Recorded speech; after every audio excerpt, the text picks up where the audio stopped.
Hello, welcome to The Rest is History. This is going to be in every way a historic episode. Firstly, because it's the first episode that we've done at a podcast festival. So it's absolutely fantastic to be here. We've been going for less than a year, and so to actually be here and to see you guys, well, I can just about see you guys out there, is really fantastic. So thanks so much for coming. Also, this is going to be a historic episode because, as you can probably tell, even though they have a kind of similar degree of follicle challenge, this is not Dominic. This is Professor Ali Ansari of the University of St Andrews, Professor of Iranian Studies. And the reason that Ali is here rather than Dominic is because Dominic has only gone and caught COVID. He's over the worst. I think he was quite ill, so I mustn't be horrid about it and accuse him of malingering. I think he really was ill. And he's on his last day of quarantine. So absolutely terrible timing. But every cloud has a silver lining, and the silver lining in this case is Ali. And those of you who are regular listeners to the podcast may well remember the episode we did on Persia, in which Ali you were set the challenge of basically proving that everything came from Persia. Which I think I did rather well, didn't I? You did. Yeah. So what was it? It was religion, empire, high heels, suits, spaghetti, which sort of slightly went off the edge. Actually, I have to say, after a while, I got some abuse for that. I have to say. So and the British Civil Service. The British Civil Service, I thought that was pretty, yeah. Yeah, so if you haven't listened to that, Ali conclusively demonstrating that everything is basically Persian, please do. But the third reason that this is a historic podcast is, of course, because it's about history. And today's episode, we are going to look at the top 10 mistresses in history. And in a way, this is a companion piece to an earlier episode we did, the top 10 eunuchs in history. It's been a kind of running theme, genital mutilation, but we're trying to kind of expand on that. And actually, they're similar because what both of them do, firstly, they kind of, inherently salacious, so it does enable us to talk about, fair degree of filth, I suppose. But it's not just about the filth, truly, ladies and gentlemen, because actually the subject of mistresses, Ali, it's about those who are powerless, as with eunuchs. It's about those who are powerless having a chance actually to exert influence. That's right. Basically, the ability to exert political influence at quite an intimate level, I suppose, is the way to look at it. But but they do exert the influence. They do it. Although, as we'll see as we go down the list, there's some exert less than others. But yes. So the format we're going to do is we've drawn up 10, and right. Dominic has also had his feedback. So he's contributed to this list. He's here so the three spirit. of us. He is definitely here in spirit, and I will be calling for a friend if I need to. So the three of us have come up with this. Basically, this top 10, and we'll be going from number 10 all the way up to number 1, the person we think is the most influential mistress in history. And basically, the parameters are you have to have come from nowhere and exerted a kind of incredible influence on the course of history or whatever. So that basically are the specifications. Mm-hmm. And Ali, do you want to kick off? Because you'll see up there, We've got our first one at number 10. We have the Nightingale. The Nightingale, who I had never heard of. Yes. But is she in any way Persian? Well, the truth is, yes. Is she influential? Probably not. But it was partly as your means of getting me on this podcast that I insisted that we at least have one person on there that came from Persia. And this is, obviously, when we're looking at the topic of mistresses, it's a bit difficult. As much as I scoured through Persian history and general Islamic history to find that, you'll find that the patriarchy is not only entrenched, but it's probably institutionalized. So what you have is a situation where if you can have many wives and many concubines, mistresses are somewhat surplus to requirements. So it's a bit, it was quite difficult to locate. So the Nightingale was basically a concubine rather than a mistress of an early 19th century Persian king.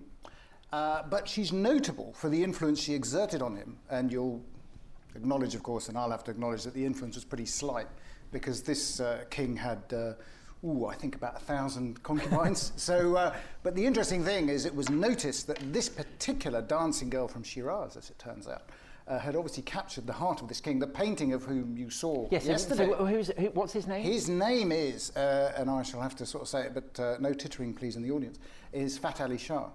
Now, not that describes his look, as Tom will verify, having seen the painting. He was and he had very sporting high heels, I have to say. He had sporting high heels, and he had the most enormous beard, didn't he? The enormous beard was the sign of virility. So Ali and I went yesterday to the exhibition on Epic Iran at the Victoria and Albert Museum, That's and right. if you haven't seen it, it's really wonderful. And this guy, Fat Ali Shah, he's not particularly fat. He's not fat. He's not particularly fat, but he does have the most enormous beard. And I'm guessing that a large beard is a symbol that you can cope with 1,000 concubines. He had interestingly, that your previous podcast was on eunuchs, because his uncle was a eunuch. Oh. Sadly, yes, castrated at the tender age of 6 in order to prevent him actually becoming king. But that didn't stop him. And because he couldn't obviously have any children, his nephew decided to really go for it. And basically created an entire tribe on his own. He's quite a character, this chap. But what's interesting about the nightingale, whose name in Persian actually is Tuti, which, as Tom and I were discussing earlier, actually means parrot, which is not quite as attractive a name. But the term in Persian, I suppose, is a little bit more. It was meant to be a little bit more dismissive. I prefer nightingale because I think nightingale sounds nicer. So what influence did she exert? How did this... The only influence really that I could find that she exerted is that she came to the notice of British observers at the time, who said that she clearly had captured the heart of the king, which, let's face it, if you have 1,000 concubines and it's the one that captures the heart, that's not bad. And that she died very young, tragically, and that the king was very moved by this and was seen to visit her grave regularly and with melancholia. And actually what they said was that this young girl basically humanised this king. I mean, so she had a modest influence. I can't say it's big, and I have to say... I have to say, if I wasn't here, I don't think she'd get into the top 10. I thought the least she would have encouraged him to invade Persia, invade India or something. No, he was far too busy in the harem. I mean, 1,000 concubines. I mean, is there time for anything else? Okay, yeah. so that, I'm afraid... So she didn't do anything. She died young and she was called the parrot. But she was Persian. But she was noticed. She was noticed by the British, and she was Persian. And I suppose she does reflect, and it allows us to talk a little bit about this, I suppose, is the fact that, yes, in these societies where you had, what can we say, you can have 4 wives and as many concubines as you can afford. I mean, mistresses don't really come into it. Okay, so you can see, ladies and gentlemen, why the nightingale or the parrot was at number 10. That's right. So that's her. So number 9, you said that the parrot or nightingale had let's go for nightingale, I think. Had no influence on history. Our next one is someone who had an absolutely outsized influence on history. God, yeah. And you may well be surprised to discover she's only at 9. Yeah. Cleopatra, in at number 9, of course, is one of the great names, not just in ancient history, but in global history, absolute kind of historical celebrity. The mistress of the 2 most powerful men in the world, first Julius Caesar, and then Mark Antony. And you may be wondering, well, why is she so low? Well, the answer is that by our rubric, you have to come from nowhere and achieve great things. Cleopatra is the Queen of Egypt. She, of course, is not as powerful as the Roman warlords who control the day, because middle of the 1st century BC, Rome is the superpower, and Egypt is pretty much the only independent kingdom left after several centuries of Roman conquests across the Mediterranean. But Cleopatra is a player.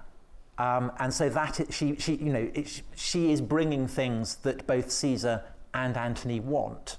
And I think it's absolutely telling that, the reputation of Cleopatra, among the Romans, and then kind of more recent works of pornography, for instance, have been obsessed by her, is that she had a voracious sexual appetite, and this is kind of explains her relentless appetite. In fact, as far as we know, she only ever slept with 2 men, and these 2 men both happened to be incredibly powerful. And I think that tells you what she was about. She slept with first Julius Caesar and then with Mark Antony because she needed Roman power. First of all, with Caesar to establish her on the Egyptian throne. So she came from a long line of Macedonian kings and queens who had adopted the native Egyptian tradition of brother and sister marrying each other. And Cleopatra was initially married to her younger brother, Ptolemy XIII, but she didn't want him around, kind of pesky younger brother. So she gets embroiled in a civil war in Alexandria. Caesar turns up. Cleopatra, according to the story, has herself delivered to Caesar, rolled up in a carpet. That's right. And I think that Cleopatra has if that's true, has judged Caesar's character. But I mean, the interesting thing about her, I suppose, is where the balance of power is, really, because certainly with Mark Antony, I think she's very much got the whip hand, hasn't she? Well, she gets it. I mean, certainly with Caesar, it's evident. She's a kind of the classic paradigm of the mistress, someone who is very kind of dependent on Caesar.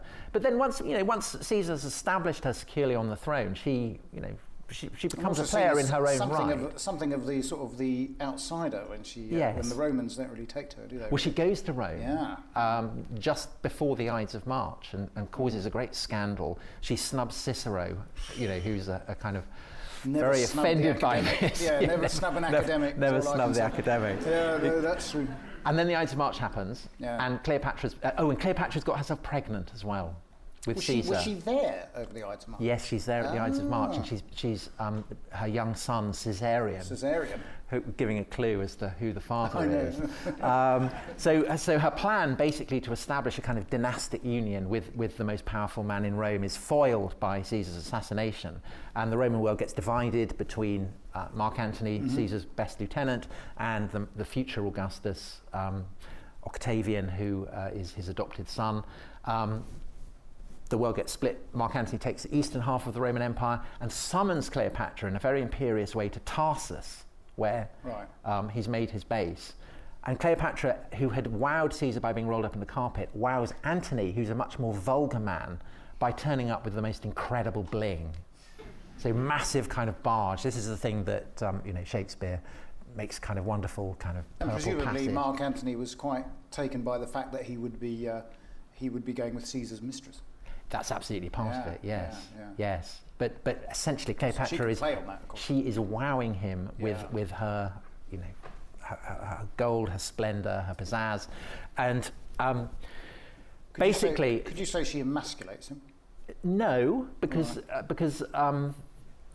Antony and Cleopatra are definitely a pair, a unit. But politically emasculates him. Well, that's what subsequently happens because Antony has an affair with Cleopatra, then goes back, basically signs a peace treaty with Octavian, by the terms of which he will marry Octavian's sister Octavia, who is a kind of upright Roman matron, very much not Cleopatra. Antony stays with her for a while, but then basically bins her and shacks up with Cleopatra. And the propaganda in Rome, coming from the future Augustus, which then gets picked up by Roman historians and in due course by Shakespeare and Cecil B. DeMille and Elizabeth Taylor and so on, is that this is all for love. But the probability is that it's a kind of dynastic throw. Antony is looking essentially to get rid of his pesky partner in the rule of the Roman world. He needs Cleopatra for that, but it all goes wrong. Antony and Cleopatra get defeated at Actium. And by that point, basically, Cleopatra's the powerful one, because Cleopatra's queen of Egypt, but Antony's lost everything. Nothing. So Antony dies, and the story is that Cleopatra then makes a pitch at Octavian. Oh, that wouldn't have gone down well, I don't Well, Octavian doesn't need her, though. So I must admit, I thought the sort of the sibling marrying stuff was all Zoroastrian, but you're saying the Egyptians are up to it as well, which is quite interesting. And they got there first. I'm going to try and get something Persian in on everyone. The Egyptians got there first. Did they? Yeah, I'm afraid so. Yeah. Terrible. Not that that's the finest achievement of the but anyway, that's good. So basically, and then Cleopatra, of course, famously commits suicide rather than walk in Caesar's triumph. Yeah, that's right. With the asp smuggled in the basket of figs. And by that point, you could almost say that the roles have reversed, and it's Cleopatra is the powerful one, and Antony is the suitor. Yeah. And so that then opens up a question which is focused by our next one, which is interesting, which is the question: can there be a male mistress? That's right. So Ali, do you want to? Well, this takes me back to my medieval. So who is number 8? So Piers Gaveston, who was the, shall we call it, the intimate friend of Edward II. And as I understand, was actually introduced into the household by his father, Edward Longshanks, which is probably not the wisest thing to have done, because he then discovered that the relationship between his son and Piers Gaveston was getting a little bit too close. Now, of course, we don't know, posthumously they've talked about how intimate that relationship was, but clearly he had a degree of influence which the nobility in England after Edward became king weren't particularly keen on. So there's a sort of an interesting dynamic there about whether we can categorise Piers Gaveston as a sort of a mistress type figure. Well, he's a favourite, isn't he? He's a favourite. So men who come from nowhere, or not even from nowhere. I mean, Gaveston came from Gascony. Yeah, he's from Gascony. I mean, he's kind of well born. But the idea of the favourite who is over promoted is a very distinctive category. But I think that what makes Gaveston kind of interesting is that, as you say, there is absolutely these kind of, there do seem to have been these rumours that there were kind of a sexual dimension to it. And that gets picked up by Christopher Marlowe, who writes a play about it, and it's fed into, I think the Piers Gaveston Club at Oxford is the Bullingdon Club for kind of people who wear opera cloaks. Very debauched. Yeah, no, I didn't. So anyway, but it does bring in this. I mean, it is an interesting sort of relationship. I mean, whether we were talking about later monarchs such as Catherine the Great, who had a string of sort of male lovers, who played a very sort of influential role in her. I mean, actually helped her kill her husband, actually, which was. But I guess they'd be favourites. I mean, they would count as favourites. Yeah, but they were sort of. And I think Gaveston is a sort of at least a famous one of these in that sense.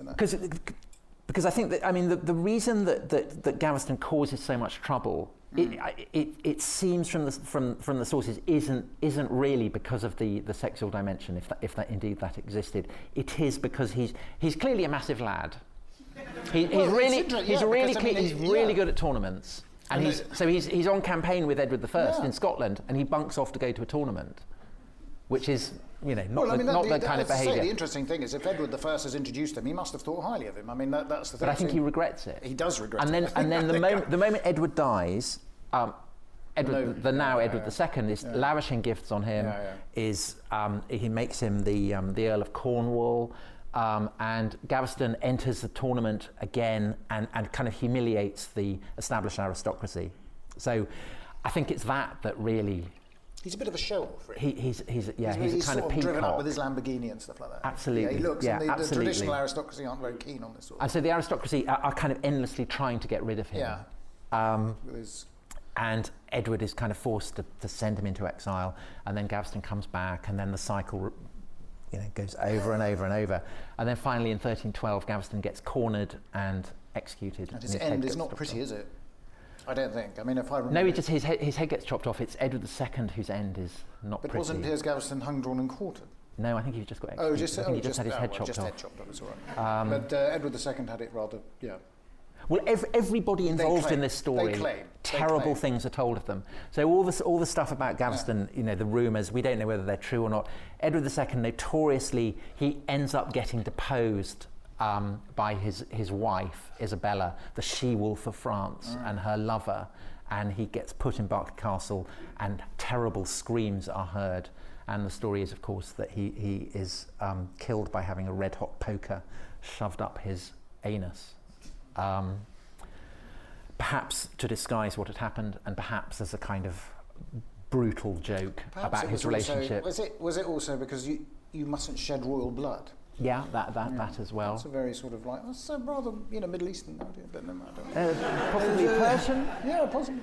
I mean, interestingly, I was reading, as I told you, I was reading one of the earliest histories of Britain, written actually by a Persian traveller, who accounts for this, actually describes the death of Edward II in some detail. He finds it quite interesting. Yes. So what did he say? Well, he just says he had something stuck up an orifice. And yeah, does he not elaborate? He just says, that was the way it was. I think these are sort of routine means of execution. These barbarians. These barbarian kings. Actually, interestingly, he also adds, which I'll throw in here, that the only reason Henry VIII had so many problems with his wives is he couldn't have more than one at the same time. I mean, if he could, like good Persian kings, it'd be no problem. But his wife, his wife Isabella, it was said of her that at the age of 70, she took an alchemical elixir that enabled her to have sex with 40 young men at a time. What is the she-wolf? Yes. We told you it was going to get salacious. So shocking detail. But all I'm sure not true. Goodness knows what so we Dominic's only thinking mention it to discount it, which is very much having your that cake. Would be quite, 40, having your cake and eating it. Having your cake, absolutely. So, so do we think? I mean, Piers Gaveston's kind of a mistress, isn't he? He is. I think we've got to be, we've got to look at this, with a level playing field, really. And I think he definitely, he uses his intimacy to gain influence. But it does highlight the way in which, overwhelmingly, we are talking about societies in which it's the men who have power, and, in a sense, therefore, for men to have to obtain power through sexual relations is inherently seen as aberrant. Yes, no, that's absolutely, that's true actually. Yeah. Unless you're in a society where you have eunuchs, which takes us back to the previous episode. Right. So I think that Piers Gaveston, I mean, he's a kind of interesting choice and a good choice, but I think doesn't deserve to feature any higher than number 8. So shall we move on to number 7? Number 7. Okay, so number 7. There was a gentleman. I was coming on the tube here, and he recognised me and said that he was coming here. So I don't know if you're here, gentlemen. Yes, there your hand goes up. Lovely to see you. I'm so glad you made it. So he wasn't making it up. Yeah, no. And I was. I never make anything up. No, absolutely. And I was busy reading a book, kind of swatting up, ready for this. And the book was a biography of Nelson, which will give you a clue as to the woman who comes in at number 7. Well, I have to say, she's a particular favourite of mine, but you carry on. Emma Hamilton, Lady Hamilton, who famously had an affair with, well, more than an affair, a great kind of lifelong, a great passion with Admiral Nelson. Yeah. And I think that we can say of Emma Hamilton that she absolutely fits the paradigm of the woman who comes from nowhere and uses her sex appeal, uses her charm, uses her intelligence to rise massively above the station into which she was born. And of course, in 1765, when she was born, England is an incredibly stratified society, and Emma is born in Cheshire, quite humble background, but she heads to London as so many ambitious people, both male and female, did. And London, of course, is a terribly dangerous, threatening place for young people with high ambitions. So Emma was always kind of treading a tightrope of potential ruin. And for women particularly, those who are going to use their sex appeal, the risk is always that you kind of end up pregnant, ruined, and just thrown on the dung heap. So Emma is taking huge risks in going to London. She enters the kind of the theatrical world again, as so many successful mistresses do. Like the Nightingale. Yeah, so she works as an actress. She also works as she's employed as a maid to successful actresses, so she kind of picks up on that, and she becomes a dancer.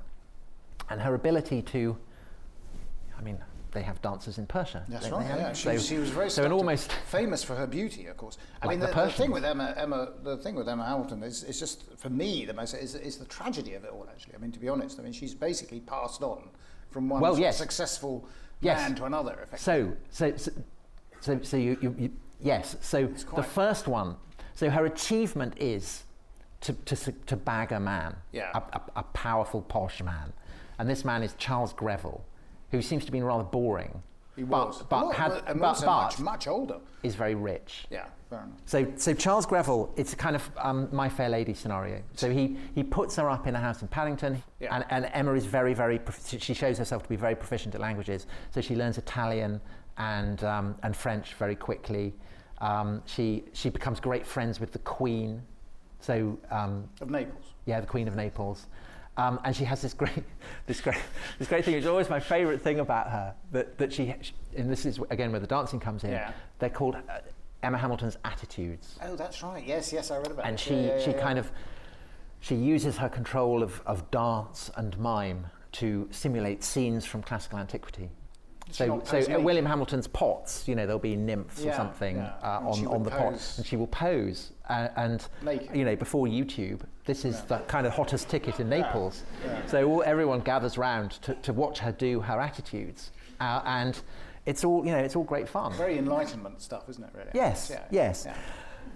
And then of course Nelson turns up. Oh yes. And he kind of turns up in the early 1790s, and the eyes meet across crowded rooms. But then the thing that really kind of lights the taper is that Nelson turns up after the Battle of the Nile, where he has destroyed the French fleet. Napoleon's gone to Egypt, try and conquer Egypt, which he does, but gets stranded because Nelson has sailed into the mouth of the Nile, and with great daring has destroyed the French fleet. And as a result is absolutely the kind of, the toast of the anti-French Europe, and particularly of Britain. Goes back to Naples, is informed that he's become Lord Nelson, and he needs a rest. He needs to recharge his batteries. And Emma recharges his batteries for him. You put it so well. I mean, well, I have to say, yes, William Hamilton is quite, how should we say? I mean, he's quite mellow about it. He's quite mellow about it, yeah. He is. He doesn't take it too badly, does he? I mean, I think he's a mellow guy. Yeah, and there's definitely something there where it's definitely a passionate love affair, isn't it? Between yes, them, so they both, and Nelson, of course, and the reason that Emma is a mistress is that Nelson is married. He's married, yeah. Not to Fanny, who is back in kind of wet, dank, dreary Norfolk, with apologies to anyone from Norfolk. But it can't measure up to the sheer pizzazz and excitement of the court of Naples. And Emma with her attitudes and her general sense of fun. And Nelson just gets completely besotted. And in due course there's a kind of a revolution which Nelson helps to, it does more than help, basically puts down. And this becomes a cause of considerable controversy back in England. Has he gone too far? Has he been too brutal with it? But Nelson helps to put that down, and then they all go back home to England because William Hamilton has been recalled. And so they go back across Europe via Vienna, where Haydn in Vienna gets obsessed by Emma, big fan. Go back to England, and Nelson, of course, is the hero that England needs at this difficult time in the war against Napoleon. He's tremendously charismatic. He's the great hero who saved Britain. He has colour. He is in every way the kind of the pin-up, and then he dies. He brings this baggage of celebrity because it's kind of absolute tabloid fodder, because his wife is distraught, doesn't want to give him up without a fight. Nelson's obsessed with Emma. Emma is still with William Hamilton. The whole thing is absolute kind of, it's brilliant. Everybody's obsessed by it and writing it up. And everywhere they go, they're being followed. But so it's exactly like the tabloids. I was surprised that this early stage, because I always thought this sort of more prudish attitudes come out later on with the Victorian era. That the idea of someone having a mistress would have been. I suppose George III never had mistresses, did he? So he probably didn't set the tone wasn't right. Well, it is more Puritan than we might have thought. Well, no, it doesn't lose Nelson his popularity. In a way, it kind of enhances it. She gets it. She gets it quite tough. So it's not exactly a. So Nelson ends up. He leaves his wife. Hamilton dies. Nelson and Emma shack up together in a house in Merton, next to the River Wandle. Right. So I'm very keen on walking London's rivers, and you walk the River Wandle, and suddenly every pub, every street is named after Nelson, and you know that you've reached the site of the long vanished house that he and Emma Hamilton lived in. Emma. Yeah. So of course, and they have a daughter, Horatia. Yeah. So, which is giving a massive clue as to who the father is. It couldn't, and also, Horatia looks exactly like Nelson. Oh dear. Obviously she has an arm and hasn't lost an eye, but apart from that, she looks very like him. And then, of course, Nelson sails off, dies at Trafalgar. And as he's dying, he thinks of Emma, and he says, please look after Emma, make sure that Emma is cared for. And he misses Emma so much that it is said, that prompts him to ask Hardy to give him a kiss. Doesn't have Emma there, so Hardy will do, and then he dies. So you think he actually did say to her? I thought it was kismet. I thought it was about destiny or something. Oh, the Persian thing again. Well, yeah, I thought it was. Yeah. No, but the bad news is, of course, is that once Nelson dies, I think it's his brother, isn't it, who sort of inherits everything. Yes. And his brother is a vicar. Is that right?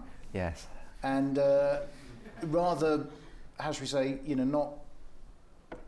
He doesn't approve, let's put it that way. Yes. And then, of course, one of the things that I found it's quite tragic, is that you have this extraordinary funeral, obviously, state funeral for Nelson, held in St. Paul's and everything, all sort of glorious Technicolor and everything. And the one person who isn't invited is Emma. Yeah. And she's left outside, basically. Yeah. And from then on, she's effectively ostracised. I mean, and loses her money. Yeah. It is tragic. Has to sell the house at Merton. Sell the house, yeah. Goes to debtor's prison. Gets freed by some of Nelson's friends, but she kind of dies, I think, in Calais, which is 1815 apparently. Yeah, 1815. Calais is the place like Beau Brummel where ruined Regency celebrities go to die, and it's terrible, and people do feel guilty about it. And actually, you talked about kind of Victorian morality, but I think it's in the 1840s that. People feel so guilty about how she's been treated that the government ends up settling money on Horatia's 3 children. Oh, I see. As a way of kind of making amends. So I think that Emma is a kind of, in a way, she's kind of the paradigm of the kind of mistress that we're going to be looking at from now on. But she's at number 7 because she doesn't really, she has this wonderful kind of relationship with Nelson, but she doesn't bed it down, and in a sense the way that she's used her beauty and her notoriety to leverage herself up into a position of power and wealth, it ends up chewing her up. And of course that's something that we see today with the way that celebrities get treated. It is, it's a sort of but our next one is also someone who came from nowhere, got involved with the theatre, but was incredibly successful. So basically, Nell Gwyn, is very successful because in many ways she causes the least problems for her lover in that sense, Charles II, obviously. Charles II, famous for numerous mistresses, it has to be said, one of which is Lady Castlemaine, who's Barbara Villiers. Particularly difficult, it might be said. Certainly to Charles. So, and had amazing underwear. Amazing underwear, Pepys and had going through Whitehall sees tastes, Lady Castlemaine's underwear, Oof. and kind of he rushes back home, and then there's some asterisks in his diary. But the interesting thing with Nell Gwyn, I suppose, is first of all where she comes from. So she's she's an actress come fruit seller, whatever. Well, I think even lower than that. She comes from a slum. There are kind of various stories about where. So Gwyn, that perhaps she comes from Wales, but I think almost certainly she's born kind of in, the stews of Drury Lane, Covent Garden, and clearly there's the kind of the very, very strong whiff of prostitution around everything to do with her origins, her upbringing. Yeah, and so in the pre-modern sense.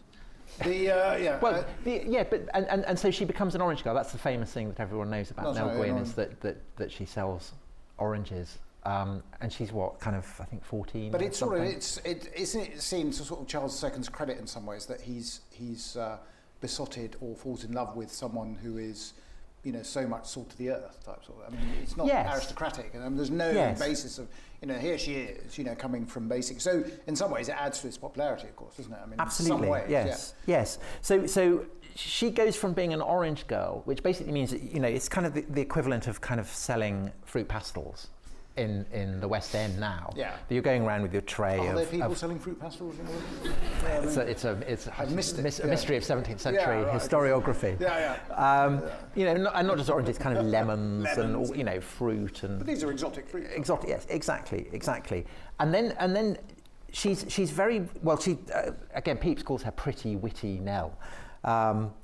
She's pretty, she's witty, and it's evident to the guys who've basically employed her in the theatre that she's got the makings of a great comic actress. And I was kind of thinking who a modern equivalent would be, and I would guess it would be Barbara Windsor. She's, she's smart, she's clever, she's funny, she's sexy, she's salt of the earth. Yeah. People just kind of seem to love her. And she's sort of like, I mean, the impression you get is that she's, for Charles anyway, she's sort of problem-free. I mean, she doesn't demand anything of him. Yeah, well, in the way that others do. They're all demanding things. She doesn't. And at the end of the day, he does actually get, he does, in his will, say, look after Nell and all this sort of thing. Absolutely. Well, so she comes in 1668 as Lady Castlemaine, Barbara Villiers, is kind of starting to fade. Right. She overplayed her hand and she's aging, which of course is an occupational hazard for a mistress. And it becomes known that Charles II is looking for a replacement. So there are kind of various actresses. And supposedly Nell Gwyn gives a rival actress a laxative. Oh, really? Oh, dear. Just before a date with Charles II, which kind of obviously is... Well, that does. It's a brilliant thing to do, to get rid of a potential love rival. Oh dear. And then it all goes tremendously well. But I mean, Charles II. I mean, I think that of all because of course, where there's a mistress, there's a guy who has a mistress. I think Charles II has the greatest array of mistresses of any English king. And Nell Gwyn's great rival is Louise de Keroualle, who is French and Catholic, and who Nell Gwyn nicknamed Squintabella. Squintabella. Oh, so again, that's very kind of Barbara Windsor. Oh dear. Get out of my pub. There's a whole, you stuck-up French Catholic. And there is a thing that Nell Gwyn, as a kind of salt of the earth, lovable Cockney Protestant, is much more popular with the London crowds than the stuck-up French Catholic. Yeah. And there's this famous story that Nell Gwyn is out in a carriage. The mob think. Yeah. And she says that I'm the king's Protestant. I'm the Protestant whore. That's right. Yeah. So they all go, great, no problem. That's it. Because we forget, of course, the sectarian anxieties of the 17th century, I should say. Yes, and having a Catholic mistress. And Charles himself is kind of, he's leaning towards. Charles II is leaning towards Catholicism, and also is basically in the pocket of the French of Louis XIV. Yeah, absolutely, Louis XIV. So Louise is his aspirational mistress. Was she not placed there by Louis XIV? Yes. Yeah. There you go. Yes. And then also you've got Frances Stewart, who famously doesn't become his mistress, and therefore plays hard to get, and so Charles is even more obsessed with her, and she's the one who becomes the first model for Britannia.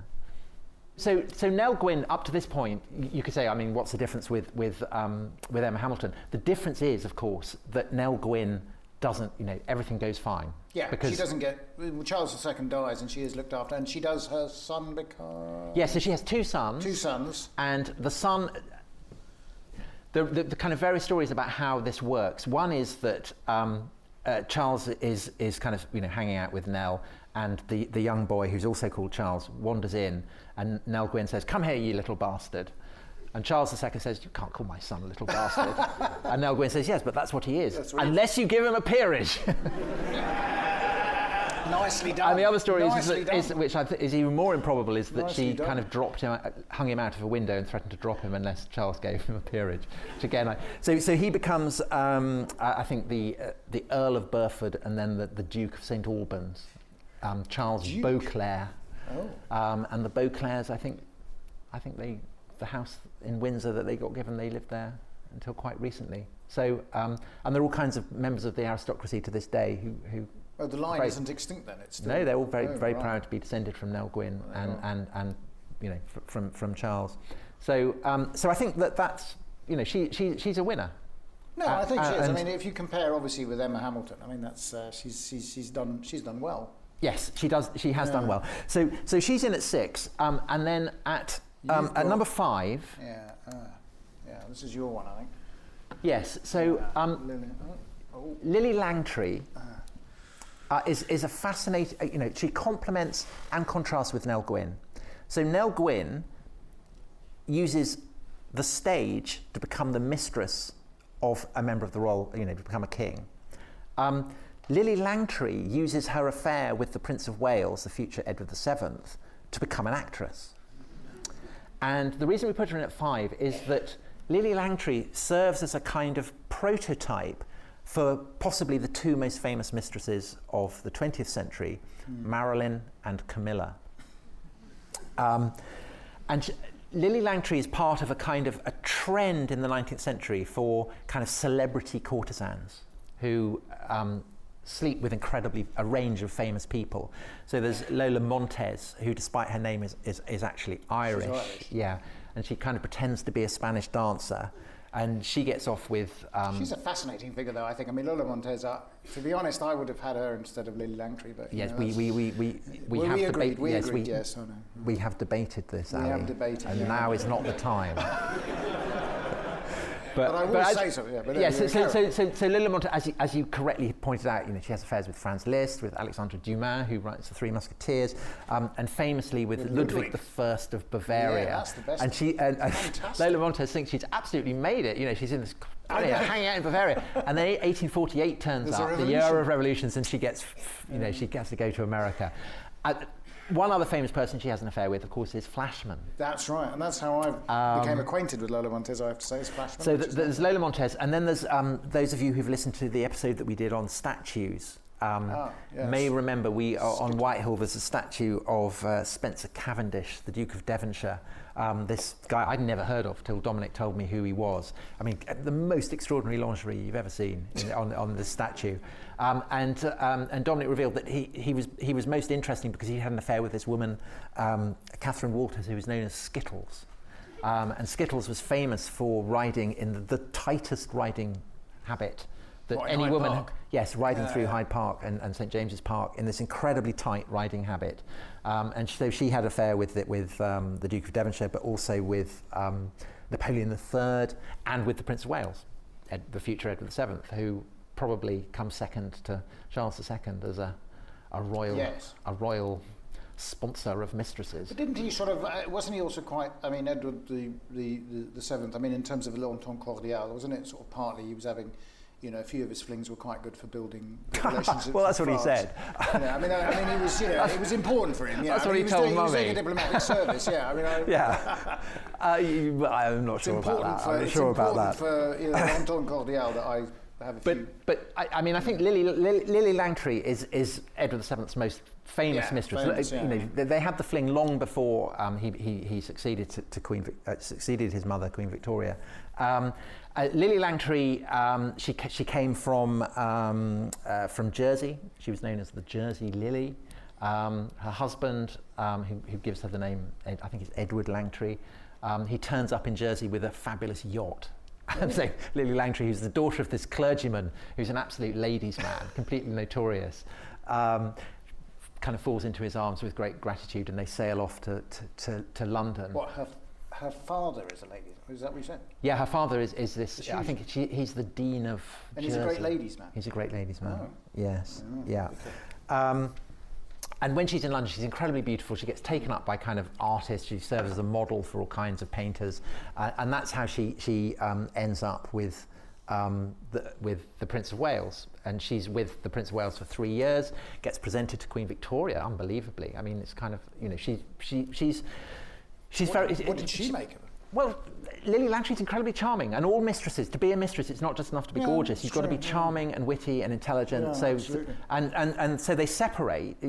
Basically, Prince of Wales moves on to pastures new, but is always very fond of Lily. Yeah. But the problem that Lily faces once the Prince of Wales has kind of moved on is that all her creditors immediately move in because they've been living beyond their means. And so Lily's stuck for things to do, and so her great friend Oscar Wilde says, well, have you thought of going on the stage? So it exactly reverses what happens with Nell Gwyn. And she's a great success at this. She becomes she's fabulously good, and she goes to America. She's a great smash on the American stage. She starts to kind of take an interest in horse racing. Starts to own horses. wins. She wins Goodwood. She hangs out with Gladstone. I mean, obviously, doesn't have an affair with Gladstone. They want to have an affair with Gladstone, but so she becomes she becomes incredibly famous, and she ends up marrying this guy. I'm going to have to read this because his name is so posh. Hugo Gerald de Bath. I hope I've pronounced that. Hugo Gerald de Bath. Bath. And she ends up as a Lady de Bath. And in her 70s, she lives in Monte Carlo. Oh. Gerald is in Venice, and it's all. So when did she die? 1920s sometime. Oh right. So she's a kind of she's a bridge between the age of the classic Victorian courtesan, and of course the famous mistresses of the 20th century. So Marilyn, who's an actress who is just as famous as JFK. Yeah. And Camilla, who I think is actually descended from Lily Langtry. Yes, I think she is. Yeah. So anyway, so Lily Langtry, I think, is a deserved. She deserves to be at number 5. She makes a tremendous success of it. It's still kind of she still has pubs named after her to this day. Oh, and I forgot to say about Nell Gwyn that Nell Gwyn, I think, is the only mistress to have a statue. We're very interested in statues. There's a statue of Nell Gwyn. She's the only royal mistress to have had a statue. There's a block of flats in Chelsea called Nell Gwyn House. And there's a statue of her? There's a statue of her, yeah. Wow. And I think, in our statues episode, we were... Oh yes, I've been past that. We were talking about how all the, all the statues are kind of basically of generals. But we could do with more statues of royal mistresses. Yeah. So a statue of Nell Gwyn, a statue of Lily Langtry, it'd be great.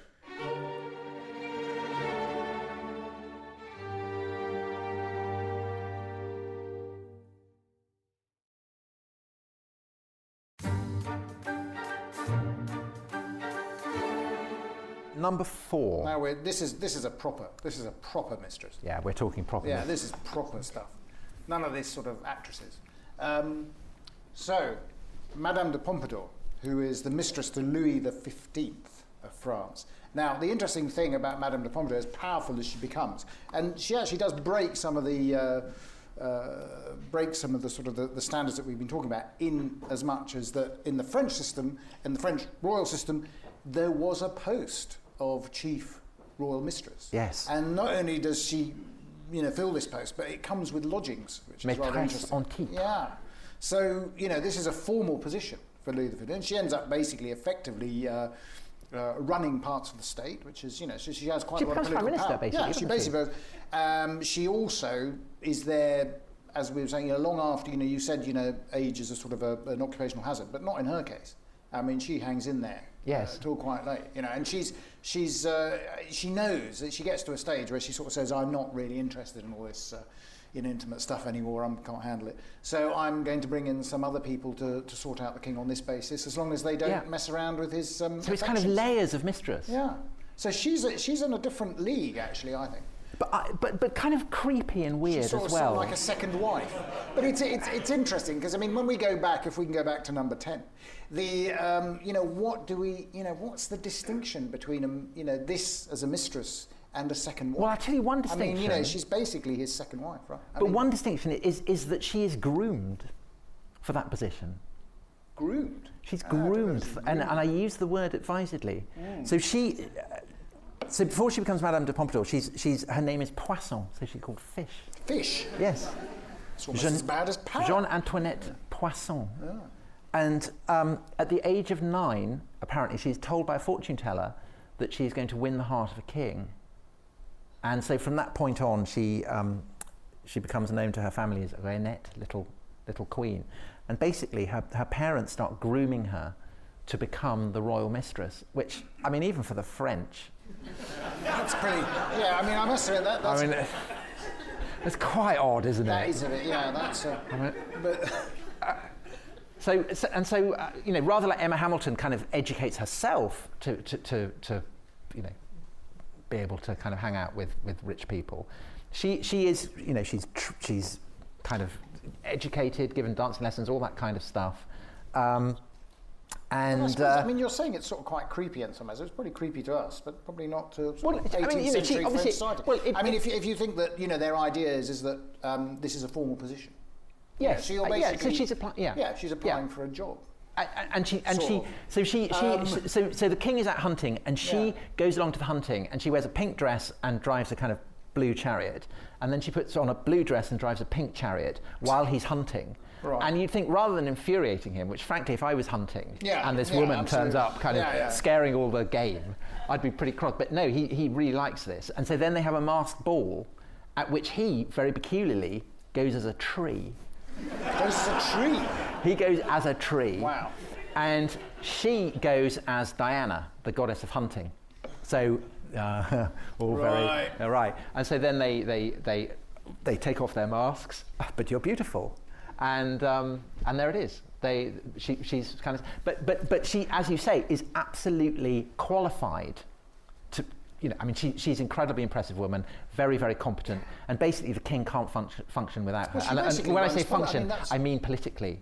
And then here's the interesting thing, I suppose, in terms of where we're heading, is that she has a very, very emphatic and decisive political role to play, because she's the one who basically in the 7 Years' War manages the switch in alliance between and makes Austria and France basically allied after years and years of animosity. But the 7 Years' War, as those of you who've listened to the episode we did with Dan Snow, I mean, it actually didn't go very well. No, not for the French. So the famous phrase "Après moi, le déluge." Yeah, that's hers. Yes. That's her famous phrase. But she was obviously awesomely competent, efficient. Also, great patron of the Enlightenment, philosophe, great enthusiast for Diderot. But she sort of set up this house for his sort of sub-mistresses. Yes. He called it the Stag House or something. Yeah, there's quite an extraordinary. It's all very French. It's all very French, and extremely powerful, though. I think. Yes. So I think she's in it for. But we've now come to the top three. Okay, it's getting important now. The top three. In at number 3, we have a Greek. Aspasia. I'll have to leave this one to you, Tom. And well, no, Ali, because there is going to be a Persian dimension to this. Yes, but there's a case, I think, for having Aspasia in at number 1. So she is from Miletus, which is a famous trading city on the Aegean coast of what is now Turkey. Had been destroyed by the Persians, boo-hiss. But by the mid-5th century, when Aspasia is born, is starting to recover. It's likely that she is descended from a very aristocratic Athenian family, to which the great Athenian statesman Pericles, who commissions the Parthenon and rebuilds Athens in its golden age. And so she goes with her sister to Athens and settles there. Now, Athens is a kind of very chauvinist place, so she's seen as a foreigner. And Athens is also an unbelievably kind of Taliban-esque place in its attitudes towards women. Oh. Yes, so it's women are very, very subordinate in Athenian life. They do not have a public role to play at all. The women who do kind of meet men and kind of hang out with them are called hetaira. They're kind of very rather courtesans, kind of very posh, educated prostitutes. And so there is this Aspasia as this very high-profile foreign woman is an obvious butt for the mockery of Pericles' enemies and for comic dramatists like Aristophanes. And so there is this kind of seam of abuse of Aspasia, that she's either a high-class courtesan or a low-class courtesan, and there are stories that she actually runs a brothel. And Aristophanes accuses Aspasia of starting the Peloponnesian War, the war between Athens and Sparta, which ends up ruining Athens, because she becomes Pericles' mistress, and the story goes that people from a city called Megara have stolen 3 prostitutes from Aspasia's brothel, and it's in vengeance for that Pericles introduces a trade embargo against Megara, which in turn sets up a kind of domino effect which culminates in the Peloponnesian War. Now, is this true? That there is a very different way to look at Aspasia, and that is to say that she is a person who has an absolutely seismic influence on the two aspects of Athens that for which it's best known in its golden age. The first is politically, and the second is in the dimension of philosophy. Mm-hmm. So Aspasia becomes the mistress of Pericles, the most powerful man in Athens. Pericles is obsessed by her. He can't marry her because of a law that he himself has introduced, which says that Athenian men can't marry foreign women. But they kind of live as effectively as man and wife. He is notorious for kissing her in public. He's notorious for kissing her every day. This is noted by Plutarch centuries later as a kind of weird aberration. Kissing the same woman endlessly. Wouldn't have happened in Persia, I can no, tell you. If he'd only moved across the Aegean, eh? But it's an interesting point about how badly women are treated in Athens, actually, because, of course, yeah, it's much more liberated in Persia. I think it's really tough. But according to Plato, it's Aspasia who actually writes the famous funeral oration that Pericles gives, which is recorded in Thucydides' history, over the war dead in the first years of the Peloponnesian War. So there's this kind of, even the kind of Aristophanic joke about Aspasia starting the Peloponnesian War, it's casting her as a political player. And the idea of a woman as a serious contributor towards Athenian political life, is staggering, absolutely staggering. But on top of that, there's the possibility that she stands as the fountainhead of the entire Western philosophical tradition. And this is the thesis of a wonderful book by the Oxford classicist Armand Dangour, who wrote a book, Socrates in Love. And he argues that, basically before Pericles, Aspasia had a relationship with Socrates. And again, from Plutarch, we're told that Socrates used to visit her all the time with his disciples, that she instructed Athenians in rhetoric. And Armand has argued that the Symposium, Pericles' great kind of dialogue, in which Socrates gives his great theory of love. And Socrates says that his philosophy of love derives from a woman called Diotima. He says that everything that I have learned, I learnt long ago, when I was a young man, from this very, very clever, brilliant woman. Who is Diotima? Armand's argument is that Diotima, it means honoured by Zeus. Pericles' nickname was Zeus. A bit like Macron calls himself Jupiter. Pericles was known as Zeus, and that Diotima is Aspasia, and that therefore you can make the case that you've got Aristotle, Plato, Socrates, Aspasia. That Aspasia stands at the head of this entire tradition, which is an absolutely brilliant thesis, absolutely stunning. The reason that I haven't put Aspasia in at number one is because I think it's unproven. And the counter view is that basically we know nothing about Aspasia at all. So a good Greek myth. Yeah, well, this is a problem. If Dominic were here, he'd just be kind of going, there's a problem with ancient history. I'm going to channel my inner Dominic any moment now. But I'm slightly puzzled. I must admit, because all this stuff, relationship with Socrates. Socrates was not renowned for being a great sort of, how should we say, seducer of, Yeah, but as a young man, and he talks about this woman that he, So I think she must have been in love with his intellect, I presume. Well, as a young man, I'm sure he's a. We know he fights and certainly in the Muslim tradition, Socrates is not considered to be particularly. And is there a Persian dimension to Aspasia? Well, there is. Now that you mention it, which might actually go to the argument that she may well have certainly existed. I don't know about the influence that you claim she held, but Cyrus the Younger, who was the satrap, the governor of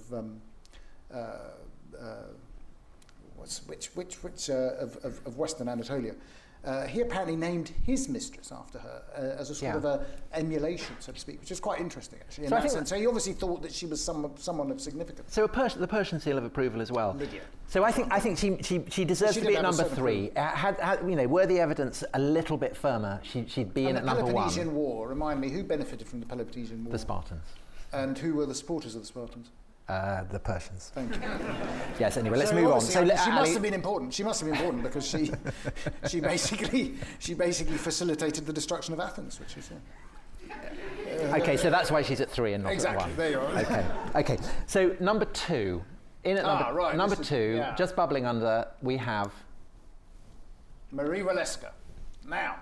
And this is your choice, Ali. This is my choice. Yeah. Because I think she plays a very, very important role, actually, in the history of Europe, and certainly in the history of Napoleonic Europe. So tell her who she is. Marie Walewska was the wife of the Polish nobleman. A very old one, A very old Polish nobleman, it has to be said, who, when Napoleon goes careering across Europe and defeats the Prussians and then the Russians, and he's heading into what is now Poland, the Polish noblemen gather round and encourage Marie Walewska. They sort of say, if you want to do your duty for your country, to your country, we would encourage you to engage in, basically to become Napoleon's mistress. And if you become Napoleon's mistress, it will further the cause of Polish independence, because then he will have a very personal interest in all this. Now, I don't know how much of that is, is realistic, but certainly he became infatuated with her. He was certainly very taken by her. And she did indeed become his mistress. And then, of course, Napoleon did then set up, from the conquest, the Grand Duchy of Warsaw, which was going to be then the sort of fledgling. The anticipation was that he would recreate the Kingdom of Poland, which had been divided amongst the empires of Russia, Prussia, and Austria. So she plays quite an important role in that. I think a very strong political role. She became, despite her reluctance to begin with, I think very fond of Napoleon. And actually was the one person to visit him on Elba when he was in exile in 1814, although he wasn't terribly, I don't think he was terribly responsive, I have to say. But he has, the other interesting thing, I suppose, is that he does have a son by her, which convinces him then that, of course, the problem is not with him, but with Josephine, and therefore the divorce with Josephine goes ahead, and he then marries into the Habsburg royal family. But I think she's significant, really, for, I suppose, this important role she plays in European history, and the influence she obviously has on Napoleon. The son, Alexander, she's then looked after Napoleon goes into exile finally in St. Helena, and she's the descendants are still with us. So it's not as if she was thrown aside. When Napoleon III comes back in, and then she's the descendants of Alexander and others are well catered for. So it's quite an influential, I think, an influential relationship in that sense. There's a brilliant thing I just read just before coming out, that when that Napoleon was in Warsaw when he met her, and he had invited Josephine to come to Warsaw. But then he said no. Well, he said, "I'm busy now." No, he didn't. No, he didn't. What he said to Josephine was, "I love you with all my heart, but the winter is terrible." Yeah, that's right. Yeah. And it'd be far too cold for you to come. Yeah. So disgraceful behaviour from Napoleon. Well, and do you know what the Countess Potocki said about Marie? No. Gorgeous but thick. Oh, really? So that's the counter view, is that perhaps she just got lucky. She's got, well, I agree. I think that she clearly, presumably she didn't get involved. She did her duty, because she was very pious. She was a very pious Catholic. She was Catholic. And she was obviously in fairness, her husband was I think twice or almost 3 times her age. I don't think he was over. He was 52 years older than her, apparently. Yeah, 52 years older. And but the idea that a delegation of Polish noblemen would come up to you and sort of say, "Look, I think you need to take one for the team." Off you go. Yeah. And she's obviously not entirely. I think partly she's slightly in awe of this individual. But I agree. It does turn out to be one of the great love affairs. I agree. In fairness, it does turn out. So I think she's in it too because, compared to Napoleon, she's obviously a very obscure person. Yeah, absolutely. And she achieves great things for her country. It's a kind of heroic thing to have done. I mean, the only thing the caveat I'd have, I suppose, with her and why she's probably not number one, is that, would Napoleon have recreated the Grand Duchy of Warsaw or helped without her? Probably yes. I mean, I think that would. I mean, this probably just edged things along. Yes. Okay. Yeah. So number one is someone who indisputably does have an impact. Qualitatively indisputably has a seismic impact on the course of history, and who perhaps more than anyone else in the list comes from nowhere. So she comes from nowhere to shape the destiny not just of nations but of continents. And our number one is La Malinche. And La Malinche, for those who don't know, she's born on the edge of the Aztec Empire. Yeah. Just before the Spanish arrive. So the measure of the obscurity from which she comes is we don't know her original name. We know that she was the daughter of a nobleman, probably her mother was a slave. This is a community that is kind of constantly overshadowed by the expansionism of the Aztecs. And when she's still quite a young girl, so maybe 7 or 8, she gets sold into slavery. Perhaps her parents are forced to do it. Perhaps she gets kind of, given as a way of trying to buy off Aztec aggression. So she gets taken to a great kind of slave mart. She gets bought by the mayor, people of the mayor, Tabasco, the river Tabasco, as in the Mexican. Was she actually Aztec herself? No, she's not. She's not. No, so she's subjugated by yes. the So she's kind of on the absolutely, and this is really important to what then happens. So she gets brought up as a slave there. Again, we don't know what name she has as a slave, but she speaks Nahuatl, the language of the Aztecs and of that kind of band. She learns Maya, and then the Spanish arrive, and they basically the people who own her are so intimidated that they make an offering of 20 slaves to the Spanish, and this girl is one of them, and this is the making of her, because present in the Spanish ranks is a Spaniard called Jerónimo de Aguilar, who had been a slave himself. He'd been captured by the mayor, so he speaks one of the Mayan languages. And so this means that the Spanish can start to communicate, because this girl speaks Maya, the Spaniard speaks Maya, and so the Spaniards can start to communicate. So does she learn Spanish of him? Well, we'll come to that. So she gets given the name, she gets converted, baptized, gets given the name Marina. The people of Central America, they transliterate this as Melina. They start to call her Melin Sin, which is a kind of a way of dignifying her name. And in due course, the Spanish again kind of Hispanicize this and call her La Malinche. And the key turning moment in her life is when the Spaniards, with Hernán Cortés, the leader, go back up towards where they're going to launch the expedition against the Aztecs, go to Tenochtitlan, the great capital, attack Moctezuma. I'm impressed you said that. Thank you. Well, we did a wonderful episode with Camilla Townsend on this, so I had to practice for that. Yeah. And there it turns out that Aguilar does not speak Nahuatl. Right. And Cortés is furious about this because they can't communicate. And then La Malinche steps forward and says, I can speak Nahuatl.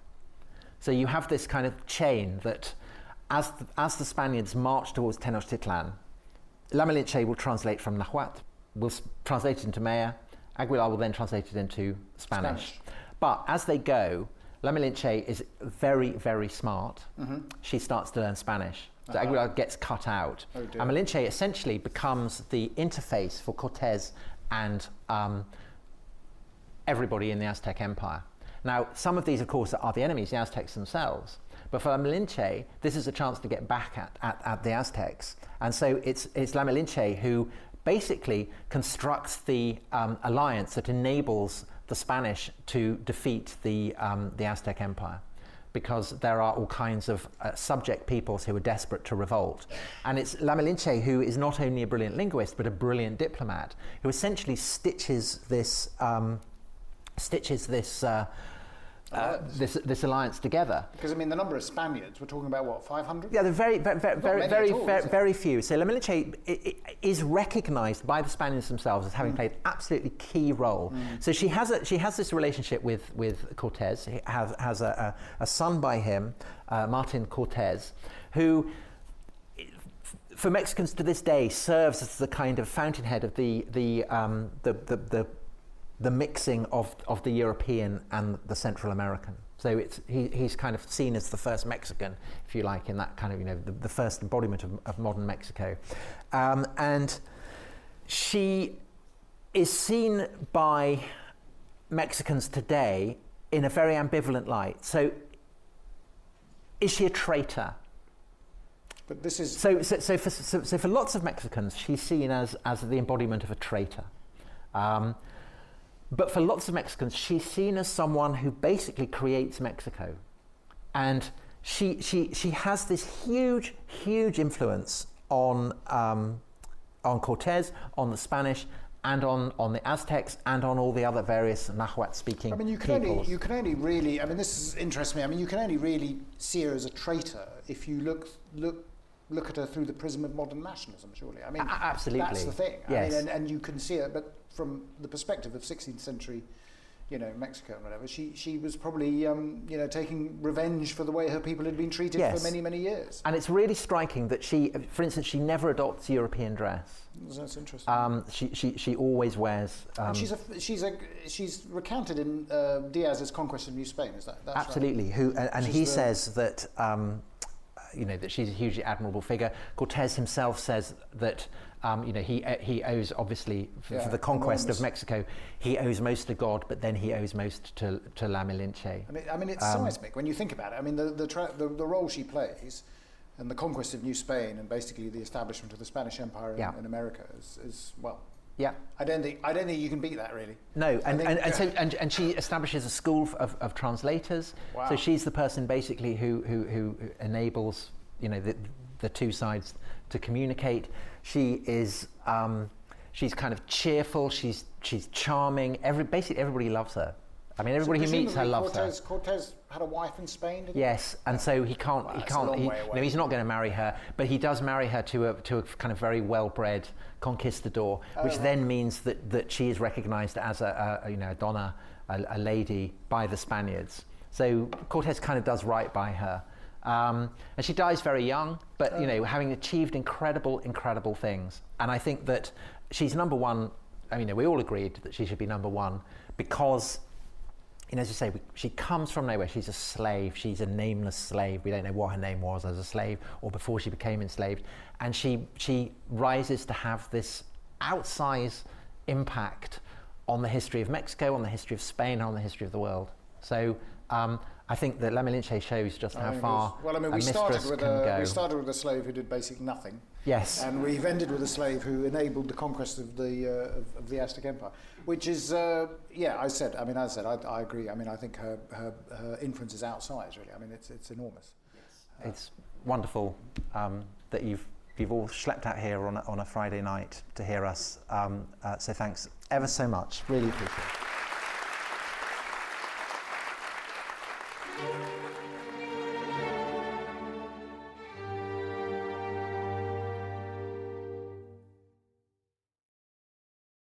Thanks for listening to The Rest is History.